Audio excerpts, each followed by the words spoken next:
네, 성도님들 반갑습니다. 오늘 수요 온라인 예배 나눔과 배움 평화를 주제로 한 세 번째 시간입니다. 지난주까지 두 번에 걸쳐서 구약의 평화를 살펴보았고요. 오늘 나눌 주제는 신약의 평화입니다.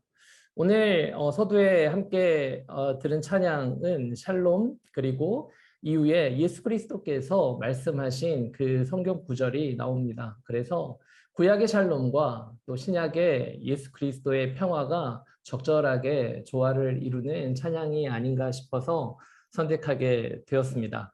오늘은 특별히 예수님의 사역을 중심으로 살펴보는 신약 성서의 평화, 예수 그리스도의 평화에 대해서 함께 살펴보겠습니다. 6월을 보내고 있습니다. 6월이 되니까 곳곳에서 평화에 대한 이야기를 더 많이 하게 되는 것 같습니다. 6월 6일이 현충일이기도 하고요. 그리고 이번 주 토요일 6월 25일은 한국전쟁 72주년이 되는 날이기도 합니다. 72년이 지났는데도 아직도 전쟁이 끝나지 않은 나라에 우리는 살고 있습니다. 그래서 우리 수요 예배 6월 주제도 평화이죠. 출판사들도 평화에 대한 주제들로 책을 쏟아내고 있습니다. 너무나도 대비되는 주제, 전쟁과 평화라는 주제를 가지고 말이죠. 무장하지 않은 자들을 무장시키는 왕. 네, 내일 출판되는데요. 네, 제가 기대하고 있는 책입니다. 가깝게는 지난 금요일과 토요일 이틀 동안에 저희 풍암동 호수공원에서 음악회가 열렸는데요. 제목이 평화음악회더라고요. 제가 밤에 운동하러 갔다가 찍은 사진입니다.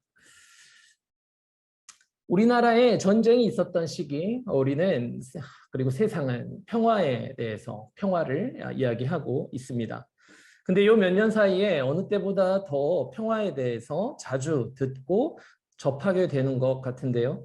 TV 뉴스에서도 그렇고 기사에서도 그렇고 평화에 대한 염원과 소망을 많이 접하게 됩니다. 평화에 대한 이야기가 우리 사회에서 더 많이 이야기되고 있는 것 같아요. 특별히 교회에서 전보다 더 자주 평화에 대해서 이야기하고 있는 것 같습니다. 평화운동단체 그리고 평화 잡지와 또 평화를 주제로 한 정기 간행물들이 생겨나고 있습니다. 이번 달 기독교 사상의 주제도 평화이고요. 오른쪽 책은 2020년 9월에 창간된 평화저널 플랜 P라는 잡지입니다. 이 땅에서 평화를 이루어내고 있는 사람들, 피스메이커들을 찾아서 인터뷰하고 그에 대한 그 사람들을 소개하고 그 이야기들을 소개하고 있는 책입니다. 최근 들어서 이렇게 평화가 이슈가 되는 이유가 무엇일까요? 그것은 평화에 대한 감수성이 발달해서일 겁니다.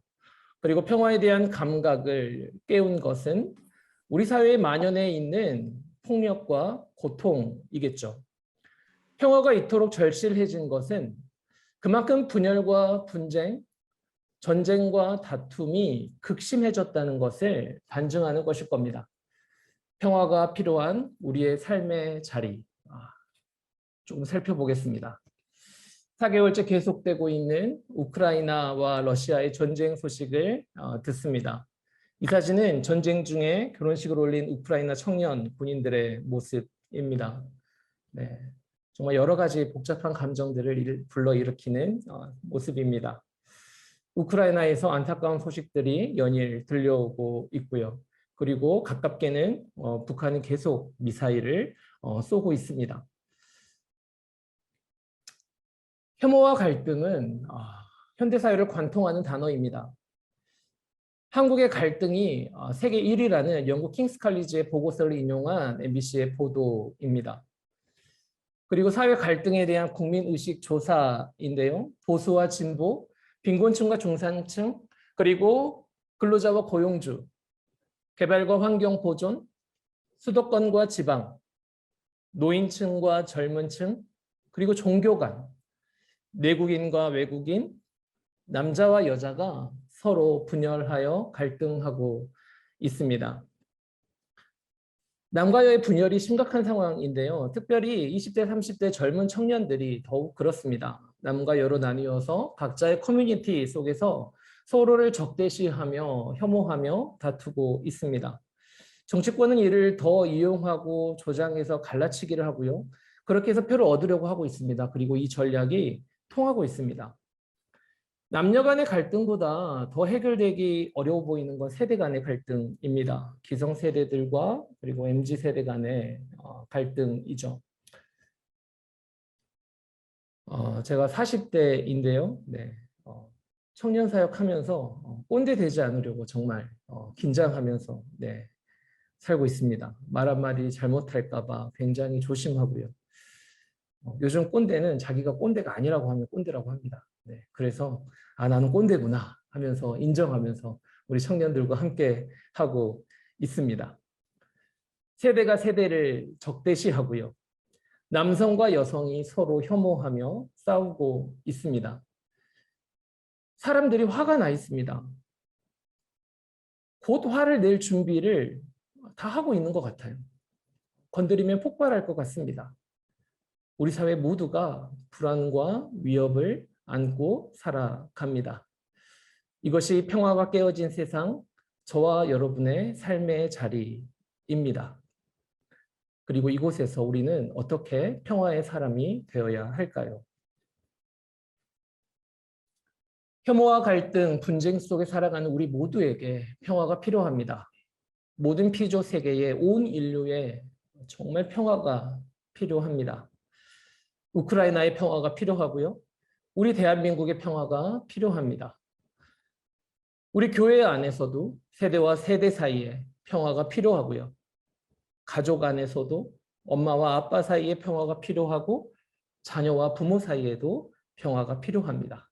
그리고 무엇보다 나 자신 안에, 우리 자신 안에 평화가 필요합니다. 우리 보통 안녕하십니까? 라고 인사하잖아요.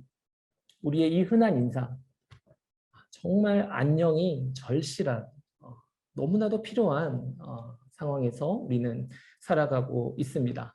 전쟁과 다툼, 분열과 분쟁, 이것으로 세상이 고통하며 신음하고 있습니다. 그리고 이 사회가 이 신음에 그리고 이 세상의 질문에 답을 내놓지 못하고 있습니다. 어떻게 해야 될지 몰라 SOS를 하고 있습니다. 저는 교회가 응답해야 한다고 생각합니다. 무엇으로요? 평화의 왕, 평강의 왕으로 오신 예수 그리스도를 통해서요. 길과 진리 되시는 우리 주 예수 그리스도를 통해서입니다. 그분을 신실하게 따르는 참된 제자의 무리, 교회가 예수 그리스도께서 이 땅 가운데 오셔서 말씀하시고 보여주시고 살아내신 그 평화의 가르침, 평화의 삶을 구현함으로써 응답해야 한다고 생각합니다. 그럼 우리 예수님의 평화가 무엇인지 들어가 보겠습니다. 평화는 무엇인가? 우리는 지난주까지 두 번에 걸쳐 구약의 평화를 살펴보았습니다. 구약의 평화를 뜻하는 단어 샬롬이죠. 샬롬은 전쟁이 없는 상태를 의미합니다. 그리고 또한 단순히 전쟁이 없는 상태뿐만 아니라 인간 관계 속에서 모든 갈등과 대립이 없는 평안과 기쁨을 의미한다고 우리는 지난 2주에 걸쳐서 살펴보았습니다. 그래서 샬롬은 하나님과의 관계에서 그리고 사람들과의 관계에서 온전한 관계를 이루고 거기로부터 오는 그 관계에서 오는 안녕의 상태를 뜻한다는 거죠. 그래서 샬롬은 관계적 속성을 가진 관계적 언어라는 특징을 가지고 있습니다. 오늘은 신약의 평화이죠. 구약에서 평화를 뜻하는 단어가 샬롬이라면 신약은 에이레네, 신약의 평화는 헬라어로 에이레네입니다. 이 에이레네는 샬롬의 의미와 비슷한데요. 조금 더 특별한 의미로는 에이레네라는 단어가 연합을 뜻하는 어근에서 나왔다는 점입니다. 연합. 그래서 신약의 평화는 갈등이 해소됨으로써 이루어지는 질서와 조화의 상태를 의미한다는 것이 특징입니다. 인간 공동체 내의 화합, 뜻으로 이해되기도 합니다. 에이레네는 구약의 샬롬의 의미를 포함하면서도 연합과 화합을 의미하는 하나됨의 언어라고 볼 수 있습니다. 반대어로는 분열, 분쟁, 갈등이 있겠죠. 이 에이레네의 의미가 분열과 갈등 상태에 있는 우리 한국 사회에 참 의미 있는 단어라고 생각이 됩니다. 평화는 무엇이냐? 전쟁이 없는 상태. 그리고 평화는 무엇이냐? 평화는 관계적 언어라서 하나님과 나 사이, 나와 이웃 사이의 관계적 샬롬이다. 그리고 평화는 무엇이냐? 신약에 와서는 분열과 분쟁, 갈등이 아니라 연합과 화합, 하나됨의 에이레네가 바로 평화입니다. 그리고 또 하나의 평화가 있습니다. 바로 팍스 로마, 로마의 평화, 세상의 평화입니다. 로마인들은 평화를 팍스라고 불렀습니다. 이 팍스라는 단어는 계약을 의미하는데요. 계약. 곧 서로 싸우지 않겠다는 단어에서 파생한 단어입니다. 그래서 팍스라는 단어는 안전을 의미합니다. 안전하다. 안전, 평정, 안식 등과 연결되는 단어입니다. 팍스 로마, 계약에 의한 로마 제국의 평화입니다. 제국의 군사적 우위에 기초한 정치적 평화이죠. 힘의 논리에 의한 평화입니다. 폭력과 전쟁으로 다른 나라를 침략합니다. 그리고 정복해요. 그리고 지배합니다. 로마 제국은 로마에 완전히 복종하는 조건 하에 그 계약 아래에서 피지배 국가의 자체 법령을 제정할 수 있는 권한을 부여합니다. 그래서 로마의 평화는 구조적 평화예요. 구조 아래에서의 평화입니다. 정복과 피정복자의 구조에 의한 평화이고요. 힘의 논리에 의한 평화입니다. 아주 강한 힘, 강한 두려움을 야기하는 그 세력 아래 잠잠히 있게 되는, 굴복해서 싸우지 않아서 주어지는 임시적인 평화입니다. 허울뿐인 평화이죠. 두려움을 매개로 해서 주어지는 허울뿐인 평화입니다. 누군가에게는 평화이고요. 누군가에게는 평화가 아닙니다. 그래서 길을 쓰고 로마 시민이 되어야 합니다. 평화에도 자격이 있습니다. 힘이 곧 평화입니다. 평화를 얻으려면 힘을 가져야 합니다. 잔인하게 제압할수록 평화롭게 되는 세상. 그것이 팍스 로마, 로마의 평화, 세상의 평화입니다. 그리고 저와 여러분이 살고 있는 지금 이 세상의 평화이기도 합니다. 로마의 평화, 이것이 바로 예수님의 삶의 자리였습니다. 바로 이런 시대에 평화의 왕, 평강의 왕 예수 그리스도는 이 땅에 오셨습니다. 거짓 평화의 시대에 진정한 평화가 우리에게 오셨습니다. 예수님의 평화에 대해서 조금 더 자세히 들어가 보겠습니다. 예수 그리스도의 탄생은 지상에서 평화를 가져다 주는, 지상의 평화를 가져다 주는 사건이었습니다. 구약의 평강의 왕이라 예언된 분이었죠. 이사야 9장 6절입니다. 이는 한 아기가 우리에게서 낳고 한 아들을 우리에게 주신 바 되었는데 그의 어깨에는 정사를 메었고 그의 이름은 기묘자라 모사라 전능하신 하나님이라 영존하신 아버지라 평강의 왕이라 할 것이니라. Prince of Peace. 그리고 누가복음 1장 79절은 세례 요한의 아버지 사가랴가 예수님에 대해서 예언한 내용입니다. 어둠과 죽음의 그늘에 앉은 자에게 비추고 우리의 발을 평강의 길로 인도하시리로다. 누가요? 예수 그리스도가요. 오실 예수 그리스도가요. 누가복음 2장 14절에도 예수님이 태어나실 때 천사가 찬양합니다. 지극히 높은 곳에서는 하나님께 영광이요 땅에서는 하나님이 기뻐하신 사람들 중에 평화로다.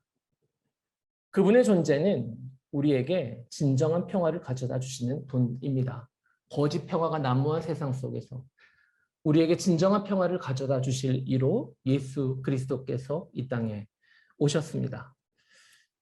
이렇게 다른 사람뿐만 아니라 예수님 자신도 평화를 선포하셨습니다. 누가복음 7장 50절에 자신의 발에 향유를 부은 여인에게 죄사함을 선포하시며 평안히 가라 하셨고요. 누가복음 8장 48절에도 열두의 혈루증 앓던 여인을 고치시고는 평안히 가라 그에게 평화를 주셨습니다.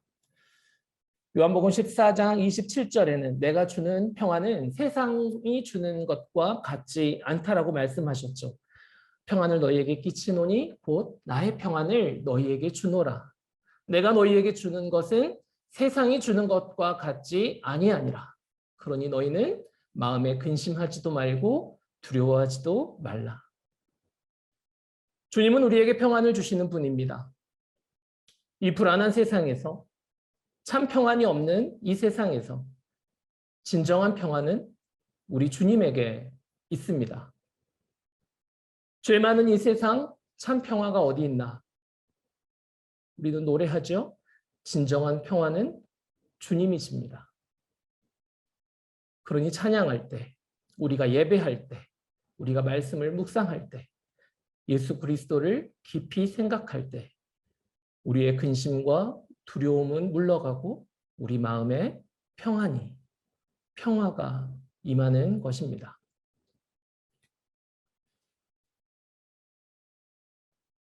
평화를 이루는 두 가지 방법이 있습니다. 에이레네와 팍스로마. 평화로 가는 두 갈림길이 있습니다. 한 길은 넓은 길이고요. 한 길은 좁은 길입니다. 한 길은 많은 사람들이 선택하는 길이고요. 한 길은 좁고 협착해서 잘 선택하지 않는 길입니다. 세상 사람 모두가 평화를 원하고 바라지만 평화를 이루는 방법은 각자 다릅니다. 세상과는 다른 예수의 평화. 예수의 평화는 크게 두 가지입니다. 예수의 평화는 폭력과 두려움이 아닌 사랑과 자비로 이루는 평화입니다.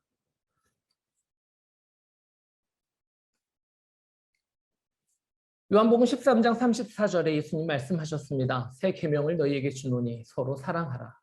내가 너희를 사랑한 것 같이 너희도 서로 사랑하라. 예수님은 사랑하라고 하셨습니다. 어떻게, 얼마만큼 사랑하라고 하셨냐? 마태복음 5장 43절에서 44절. 네 이웃을 사랑하고 원수를 미워하라 했다는 것을 너희가 들었지만, 너희는 그렇게 들었지만 나는 너희에게 이르노니 너희 원수를 사랑하며 너희를 박해하는 자를 위해서 기도하라. 사랑하라. 얼마만큼? 원수마저도.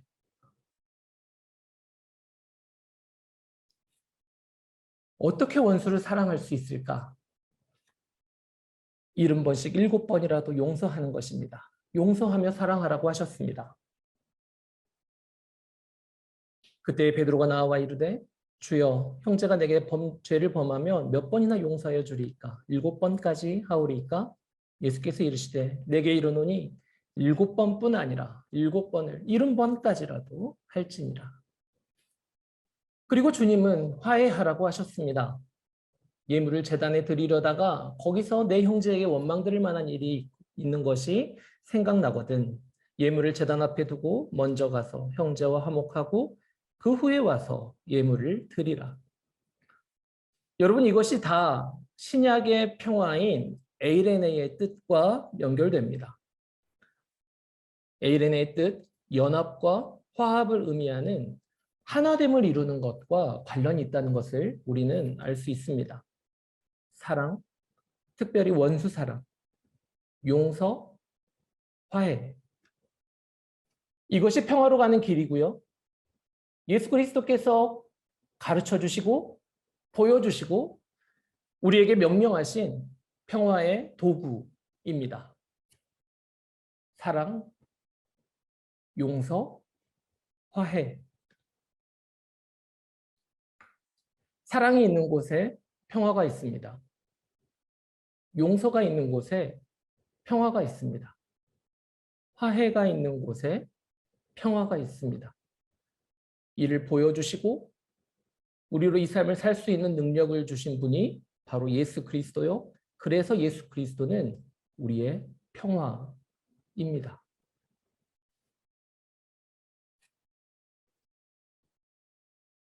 예수의 평화는 폭력과 두려움이 아닌 이렇듯 사랑과 자비로 이루는 평화입니다. 그리고 예수의 평화는 비폭력 평화입니다. 비폭력. 예수님께서 평화를 이루신 방법은 비폭력입니다. 이것은 단순히 폭력을 사용하지 않는 것이 아닙니다. 단순히 참고 견디는 것이 아닙니다. 비폭력은 무저항, 비저항이 아닙니다. 비폭력은 평화적인 수단으로 폭력에 저항하는 아주 치열한 그리고 어려운 그런 평화의 수단입니다. 예수님의 싸움의 방식이 무엇이었는지 무장하지 않은 자들을 무장시키는 왕, 이 책의 한 부분을 통해서 살펴보겠습니다. 저자는 이렇게 이야기합니다. 이 땅 위에 오신 예수는 하나님이 어떤 방식으로 승리를 위해 싸울 것인지를 보여준다. 하나님의 싸움은 소위 전혀 다른 방식으로 전개되리라는 것. 즉, 우리가 일반적으로 생각하는 싸움과는 정반대의 방식으로 수행될 것이다. 그는 무력을 행사하기보다 연약함을 드러내며 자랑하기보다 겸손하며 공적인 갈채를 받기보다 사회적 거부를 당하며 대적에 맞서 단호한 공격을 하기보다 대적의 공격을 받아들이며 대적을 고통스럽게 하기보다 스스로 고난을 자처할 것이다. 우리의 머리로는 이해하기 어렵지만 이것이 싸움의 방식이다. 즉, 하나님은 이러한 방식을 통해 승리를 거두시고 자기 뜻을 이루신다는 것이다.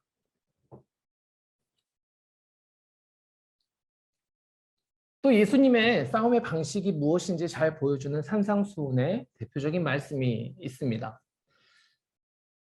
또 눈은 눈으로, 이는 이로 갚으라 했다는 것을 너희가 들었으나 나는 너희에게 이르노니 악한 자를 대적하지 말라. 누구든지 내 오른편 뺨을 치거든 왼편도 돌려대며 또 너를 고발하여 속옷을 가지고자 하는 자에게 겉옷까지도 가지게 하며 또 누구든지 너로 억지로 오리를 가게 하거든 그 사람과 심리를 동행하고 내게 구하는 자에게 주며 내게 꾸고자 하는 자에게 거절하지 말라. 비폭력은 단순히 폭력을 사용하지 않는 것이 아니라고 했습니다. 단순히 참고 견디는 것이 아니라고 했죠. 비폭력은 단순히 무저항, 비저항이 아닙니다. 비폭력은 평화적인 수단으로 폭력에 저항하는 아주 치열한 평화운동입니다. 예수님께서 하신 이 말씀은 악에게 저항하지 말라는 게 아니죠. 이것은 악에 대해서 똑같은 식으로 받아치지 말라는 말씀입니다. 너희가 세상에서 듣는 이야기는 눈은 눈으로, 이는 입으로 갚으라는 것. 이것을 너희가 세상에서 듣지만 나는 너희에게 이른다. 악한 자를 대적하지 말라. 갚은 대로, 받은 대로 그대로 갚아주지 말아라. 폭력에 똑같이 폭력으로 보복하지 말라는 것이죠. 예수님은 실제로 이 말씀 그대로 예수님 행하셨습니다. 예수님은 죽음으로 저항하셨죠. 폭력에 맞서서 그분은 묵묵히 십자가를 향해 걸어가셨습니다. 그래서 우리는 십자가를 묵상하며 예수님께서 이 땅에서 살아가신 평화를 이루는 방식이 무엇인지, 어떻게 우리는 이 세상에 저항해야 하는지 우리는 십자가 아래에서 배울 수 있습니다. 폭력적인 방법으로 저항하다가 어느새 저 사람들과 내가 다른 게 뭘까라는 지점에 봉착하게 됩니다. 우리가 이루어야 할 평화는 폭력 대 폭력, 힘 대 힘, 힘과 더 강한 힘, 더 강한 권력을 추구하는 것, 이것이 아닙니다.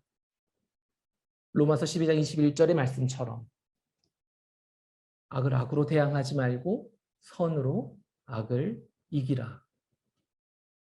이 말씀으로 우리는 평화를 이루어 가야 할 것입니다.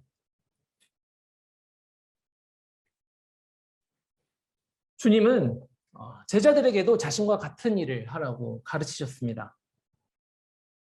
누가복음 10장 5절에 보면요. 어느 집에 들어가든지 먼저 말하되 이 집이 평안을지어다 하라. 제자들이 어느 집에 가면 먼저 그 집에 평화가 있기를 빌어라. 빌어주어라. 평안을 끼쳐라. 예수님 가는 곳마다 평안을 끼치셨듯이 너희도 가는 곳마다 나와 같이 평안을 끼치는 사람이 되어라. 또 요한복음 20장 21절에 말씀하셨죠. 아버지께서 나를 보내신 것 같이 나도 너희를 보내노라. 너희에게 평강이 있을지어다. 예수님은 제자들에게 그들의 평화를 빌어주며 하나님이 자신을 평화의 도구로 이 땅에 보내셨던 것과 같이 나도 너희를 이 땅에 평화의 도구로 보내노라. 너희에게 평안이 있을지어다.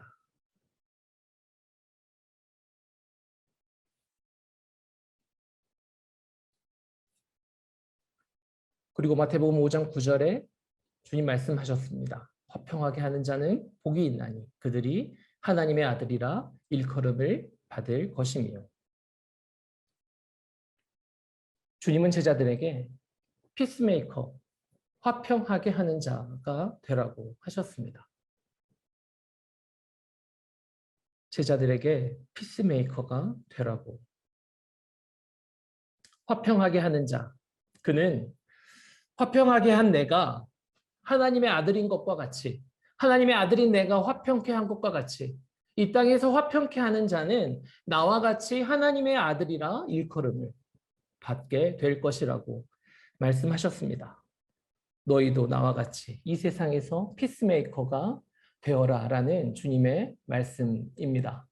그리고 사도행전에서 제자들은 이 피스메이커로서 유대인과 이방인을 연결하여 하나 되게 하고요. 세상에 나뉘어진 것들을 연결하며 종과 주인, 남성과 여성, 장애인과 비장애인의 혐오와 차별, 그들의 아픔을 치유하고 회복하며 평화의 도구가 됩니다. 피스메이커로서 살아가게 되는 것을 우리는 사도행전에서 제자들의 모습을 통해 또 바울 사도의 가르침을 통해 우리는 보게 됩니다. 사도행전의 제자들은 이처럼 예수님처럼 화평하게 하는 자, 피스메이커로서의 삶을 살아간 자들입니다. 이것이 신약 성서 곳곳에 새겨져 있습니다. 이것이 신약의 평화입니다. 우리 모두 피스메이커로 살아가기 원합니다. 저는 피스메이커가 무엇일까? 그것은 제3의 길을 가는 것이라고 생각합니다. 세상은 이기고 지고 이거 두 개밖에 없죠. 승자와 패자 이거 두 개밖에 없습니다. 억압하는 자와 억압받는 자 이거 아니면 저거 이 두 가지 길만 존재한다고 믿는, 그래서 지지 않기 위해 단순히 억압받지 않기 위해 똑같은 방법으로 대하는 것, 이것만이 유일한 길이라고 이야기하는, 그것만이 평화로 가는 길이라고 하는 이 시대 속에서 피스메이커는 정해져 있는 이쪽과 저쪽이 아니라 다른 길을 향해 걸어가는 자, 제3의 길을 걸어가는 자, 그것이 피스메이커가 아닐까 생각해 봅니다. 지난주에 김용주 목사님께서 교회는 평화의 책임을 맡은 자라고 이야기하셨습니다. 평화의 책임을 맡은 자가 교회이다. 교회가 평화의 세력이 되어야 한다. 교회가 피스메이커가 되어야 한다라는 이야기이겠죠. 쉽게 한쪽 편에 서서 상대를 악마화하지 않는 것, 상대를 욕하고 끝내지 않는 것, 어쩌면 한 편에 속하는 것이 가장 편한 길입니다. 가장 쉬운 일이죠. 어려운 것은 중간에 서는 겁니다. 중간에 서서 이 편과 이 편을 이어주는 역할, 이 편과 이 편을 화해시키는 자, 다시 회복시키는 자, 그래서 함께 연합하고 함께 하나 되기 위해 역할을 감당하는 자, 그가 피스메이커, 제3의 길을 가는 자라고 생각합니다.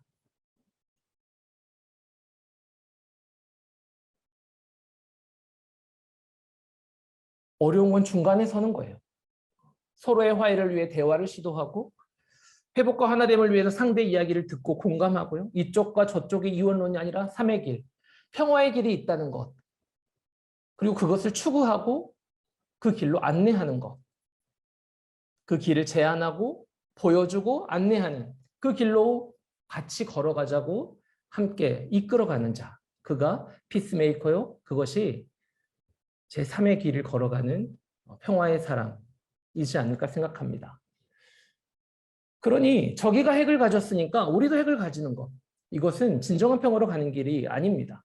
맞불을 놓는 것은 예수의 정신이 아닙니다. 폭력에 폭력으로 맞서는 것, 같은 종류의 버금가는 파워를 갖춰서 맞붙는 것, 그래서 건드리지 못하게 하는 것, 만만하게 보지 못하게 만드는 것이 예수의 평화가, 예수의 정신이 아닙니다. 다른 종류의 삶, 전혀 다른 제3의 길, 새로운 길에 보도블록을 까는 삶, 그것이 피스메이커의 삶입니다. 길은 이미 예수님께서 내놓으셨습니다. 예수님께서 이미 내놓으신 길에 다른 사람들도 함께 걷기 위해서 걸어갈 수 있도록 보도블록을 까는 자, 이종표를 세우고 여기에 길이 있다고, 여기 다른 선택지가 있다고 외치는 자, 이것이 우리가 살아가야 할 삶이고 피스메이커가 걸어가야 할, 또 이 땅에서 보여줘야 할 제자의 삶, 평화의 삶입니다.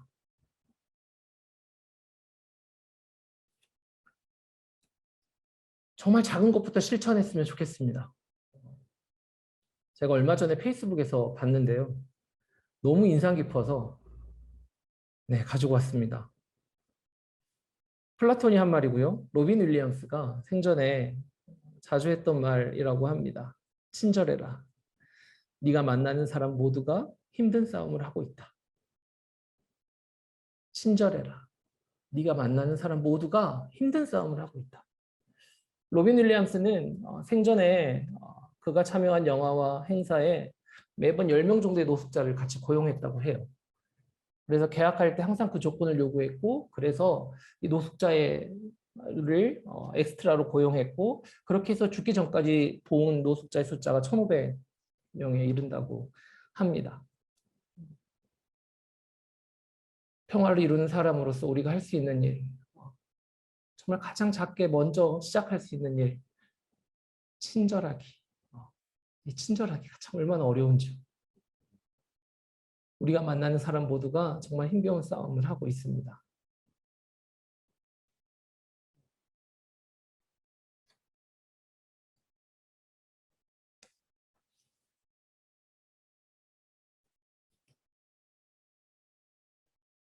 네, 강의 마무리하겠는데요. 정말 우리 모두가 평화의 왕으로 오신 예수님을 닮았으면 좋겠습니다. 그분이 우리에게 말씀하시고 또 보여주시고 행하신 그 평화를 이루는 삶, 어렵지만 함께 그 삶을 살았으면 좋겠습니다. 끊어진 관계들, 분열과 분쟁하는, 다투는 우리 대한민국 속에서 세대가 분열하고 남과 여가 서로 싸우는 이 대한민국의 땅에서 교회는, 하나님을 믿는 우리는 어디에 서야 할까? 어떤 존재가 되어야 할까? 무엇으로 그 끊어진 관계를 다시 이어줄 수 있을까? 우리는 고민해야 합니다. 쉽사리 한쪽 편에 서서 상대를 악마화하지 않고 어떻게 하면 다시 하나 될 수 있을지 모색하는 그런 평화의 사람, 평화의 세력이 되어야 합니다. 그렇게 예수를 닮은 자들이 되었으면 좋겠습니다. 청년부를 담당하는 교역자로서 제가 잠깐 깨알 같은 청년부 자랑을 하면요. 2주 전에 저희 청년부가 청소년부와 함께 예배를 드렸습니다. 세대와 세대가 연결되는 시간이었습니다. 우리가 먼저 내민 손, 우리 청소년들이 너무 기쁘게 잡아주었습니다. 그래서 하나 되고 연합되어지는 시간이었습니다. 너무 기뻤고 행복했습니다. 그리고 그 공간이 정말 평화로운 공간이 되었습니다. 또 저희가 이렇게 했더니 30대 가정교회 선배들이 청년들과 함께 하고 싶다고 또 자리를 마련해 주셨습니다. 그래서 교회 창립 주일인 7월 첫 주에 함께 또 하는 시간을 갖게 됩니다. 세대가 이어지고 있습니다. 분열하지 않고 하나 되어지고 있습니다. 저희 교회의 다음 세대가 이렇게 청소년부터 30대 초반, 30대 가정에 이르기까지 다음 세대가 이렇게 이어지고 있습니다.